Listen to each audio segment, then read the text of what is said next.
Hi, I'm E.D. Lewis and welcome back to my channel, and we're gonna see how this video goes because yeah, I'm gonna try this without my sunglasses. Also, we're doing something a little different with the lighting. I thought I'd play with the lighting in honor of today's review.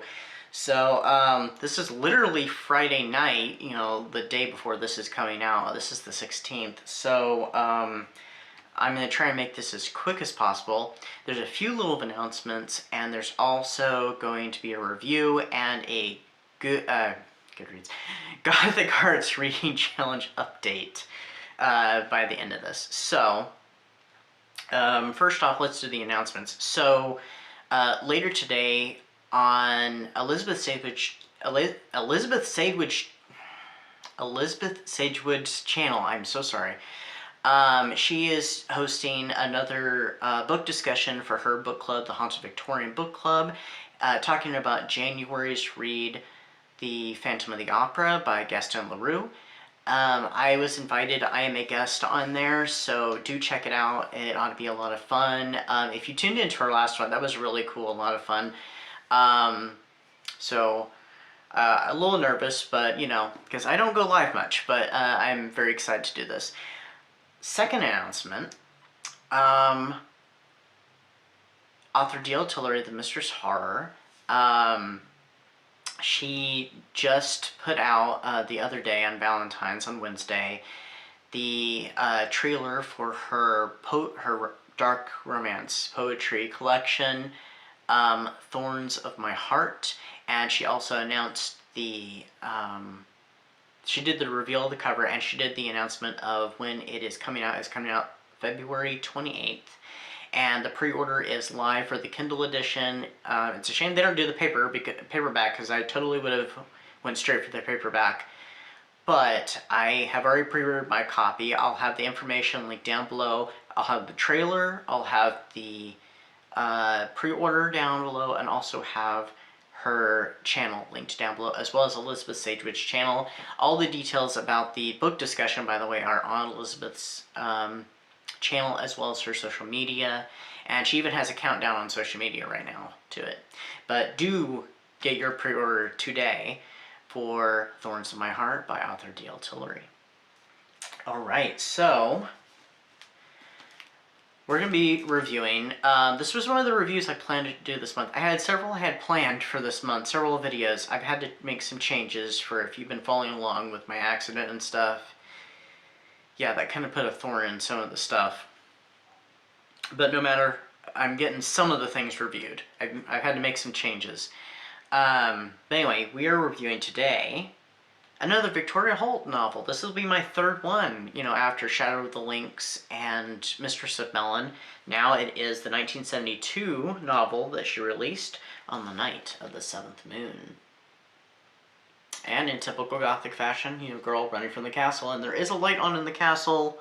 It's right there, if you can see that, kind of, yeah. This actually cover actually has something to do with the book, I think. You know, a lot of those Gothic covers don't. So this is a story about Helena Trant. She is, she's at boarding school. She's from England. She's at boarding school at a convent in the, well, not in the, but near the Black Forest in Germany. And one day they go on a picnic, and she gets separated from the girls and the nuns, and gets lost in the woods and in the mist and stuff. It's all very atmospheric. And she runs into this handsome stranger on horseback who seems to kind of rescue her from her plight. And this just so happens to be the night of the 7th moon, which in the area of the Black Forest has this, it's a legend that the god Loke, the god of mischief, is in power that day, and he's in charge. And it's just it's a night of all kinds of, literally mischief.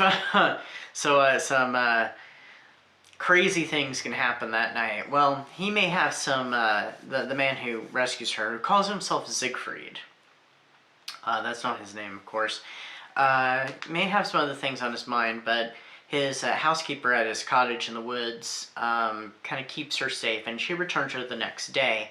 She returns to England eventually when the health of her father has declined, And around a year or so later, after his passing, and she's being raised by her aunts that are not the greatest. One of them is rather terrible, and the other one is a little obsessed, but much more of a lovable character. She ends up meeting some relatives of her mother, and they volunteer to take her on a bit of a tour and on holidays. They end up returning to Germany, to Lokenburg, and she ends up, on the night of the seventh moon again, she ends up meeting the man who called himself Siegfried, who we now learn is, his name is Maximilian, and he claims the title of Count Lokenburg. They have fallen madly in love with each other. He proposes, they get married, they have a few days of wedded bliss, and then he has to go away, so she is taken back to her relatives for a time, and the next morning she wakes up learning that she's had a terrible fever, and there is no Maximilian. There was no wedding. She was attacked by some stranger on the night of the seventh moon, and it's led to a few things. She has no proof that this wedding ever happened. She can't find the wedding paper. She can't find her ring. Nothing. And her relatives claim that she was, she was attacked by this man. And there's a lasting impression it kind of leaves on her, that she has to visit some doctors, and something arriving in a matter of months, if you catch my drift.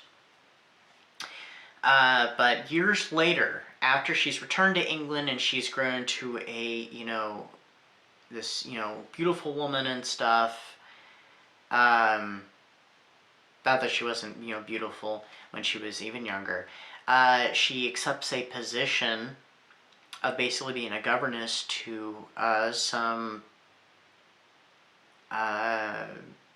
royal children. And throughout this book, she is, trying to solve the mystery. She holds true to that. She's like, I know it happened. I know, I just gotta find the proof. They can't tell me it didn't happen. That, she absolutely swears by it.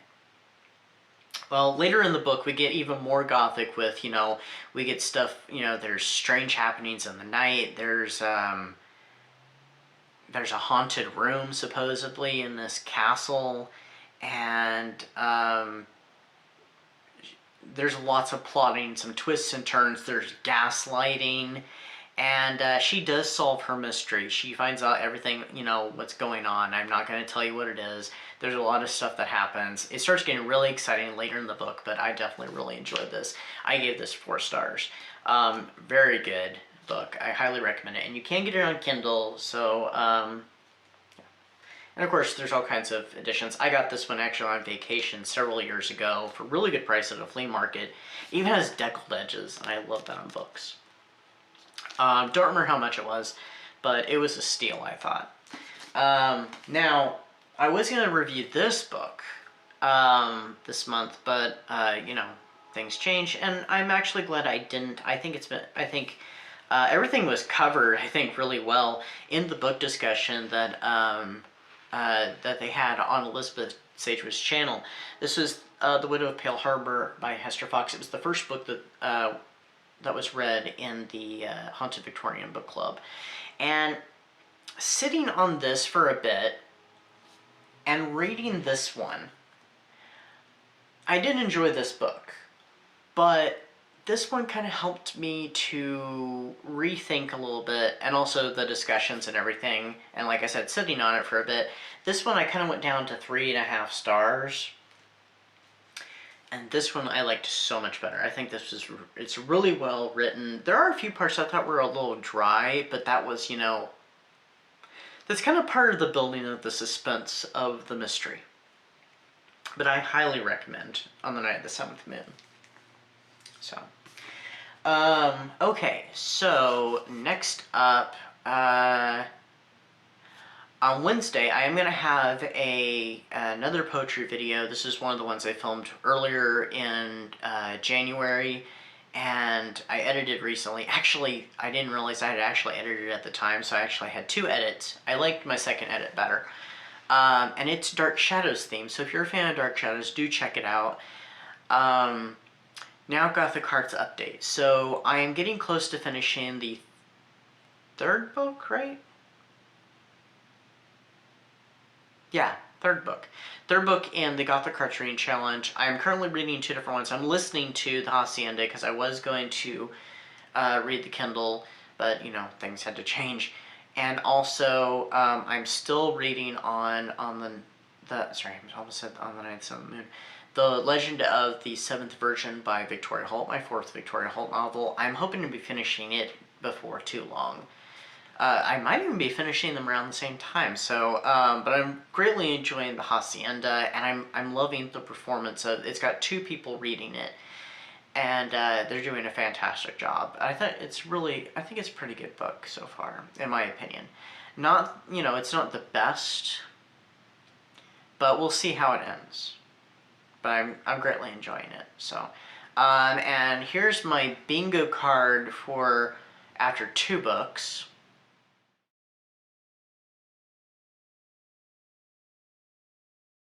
I forgot to share that. I think I shared it on my community page, but I'll probably share the bingo card as it gets on my community page again after I get through at least this either 1 or both of the next books. So that'll be 4 books knocked out, and then I think I'm gonna end up reading some short stories in that 1 book, Ghost Kisses, that I talked about in my book haul. And I've actually made a couple of changes since then about what I was going to do for my retelling. I'm actually not doing the Phantom of the Opera retelling, which I found it is literally a retelling. It's not a prequel. It's literally Phantom of the Opera being told more or less from Eric's point of view, and I think Christine. Like, they're telling the story. You know, and living it, because I did kind of skim through the first few pages or so, and I'm gonna do something Jane Eyre related, so I'm gonna keep that under wraps for now, and then I think I'm still gonna be doing the Vampire Love Interest one, Dark Embrace by Eve Silver. So anyway, that is the review, the announcements, Gothic Hearts update. Hope everybody had a great Valentine's if you celebrated, a great Halloween. Hope everybody's having a great February so far, and reading some great and awesome stuff, no matter if it's spooky, or romantic, or both, or atmospheric, or mysterious, you know, all the good things. Anyway, stay safe, stay spooky, and I'll see you next time. Bye-bye.